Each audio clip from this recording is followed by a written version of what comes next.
name is John, and I'm here to introduce my Pilates teacher, Teresa. This is just a short interview to introduce her to you, to explain what Pilates is and the difference it makes.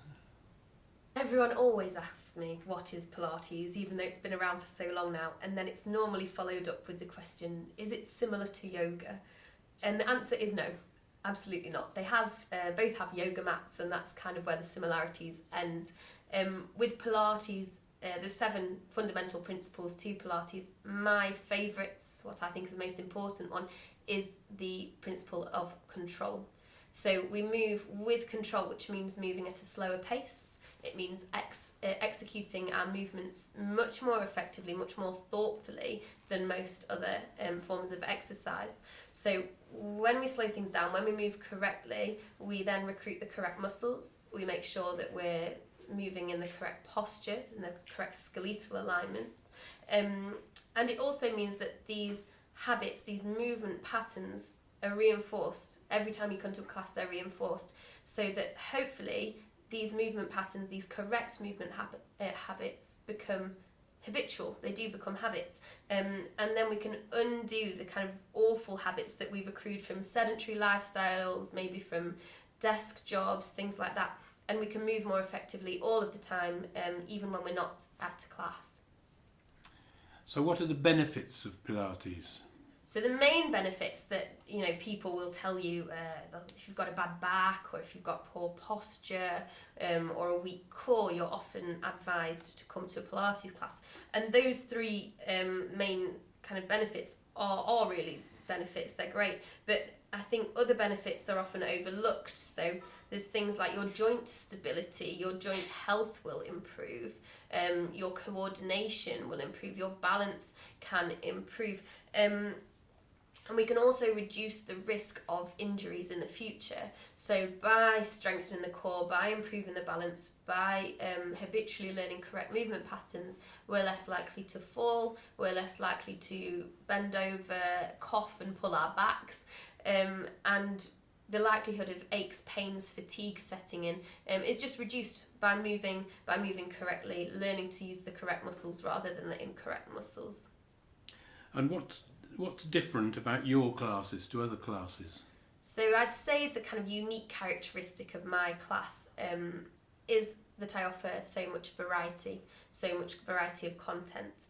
So Joseph Pilates offered us 34 Pilates movements, which in the grand scheme of things, if you're coming to a class every week, you soon get through 34 movements. There isn't that much variety. And I think a lot of mat-based classes in particular do tend to get a bit repetitive. My classes, I try and pick apart those 34 movements. I do mat variations, I do standing variations. We break them down, I tackle them, and I also offer my own experience from my other exercise to make these movements just much more varied, so they're accessible to beginner levels. I offer harder difficulty levels for those who've been with me for years, and it just means you're going to have some new content every week. And can you accept customers with injuries? Yes, absolutely. Most of my customers have had or have existing injuries, as do I. As long as you're happy to come along to a class and your doctor's happy to come to a class, I'm happy to teach you.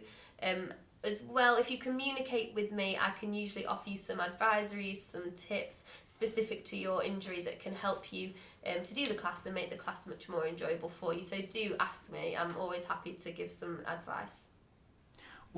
What should a new customer expect from a first lesson, and do they need any specific clothing or equipment? So the first lesson, you come along, I'll introduce myself to you, you'll have a health form to fill out, and then we just get on with the class.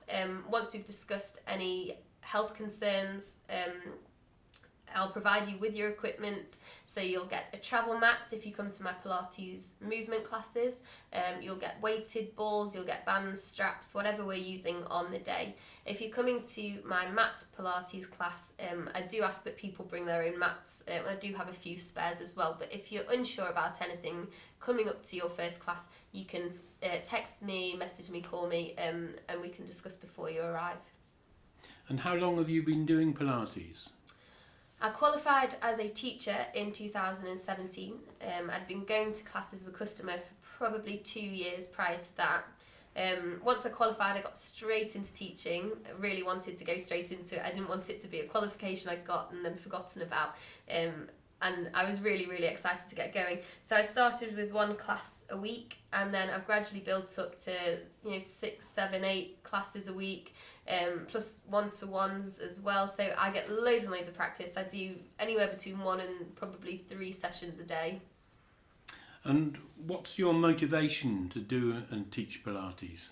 So my motivation for Pilates comes from a place of injury, really, and rehabilitation. I myself suffer from hypermobility syndrome of the joints, which means my body just requires a lot more strength than the average body to kind of hold the skeleton in place. And I was at a point after my university studies that my posture had got so bad, my muscles weren't as strong because I've been studying all the time, that I just had chronic pain, chronic fatigue. And the only time that I felt better was doing Pilates. So I decided, that's it, I'll qualify, I'll teach, and I've never looked back. It's really reintroduced me to exercise and just made me more confident of my physical capabilities, and I'm so grateful for that, and really glad to see my classes helping other people to do the same as well.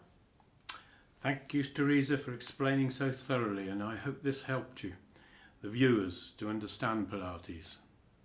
Thank you, John.